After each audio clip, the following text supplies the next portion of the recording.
everyone, welcome back to another episode of Gameplay Classic. In this video, we will be learning how to change name in Destiny 2. To change your username or your Destiny 2 name, first of all open up your Destiny 2 application on your mobile device. From the home page, click on the More button at the bottom right corner.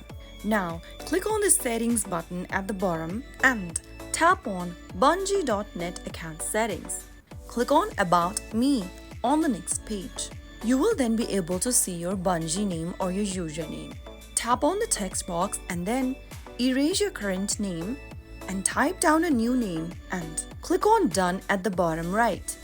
Finally, tap Save at the top right and click on OK. Remember that you can only change your name once on Destiny 2. After you make this change, you will not be able to change your name again. Click on OK to confirm, and you have now successfully changed your Destiny 2 username or your Bungie username.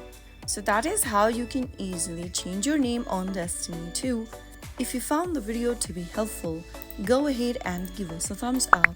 Don't forget to subscribe to our channel by hitting the subscribe button.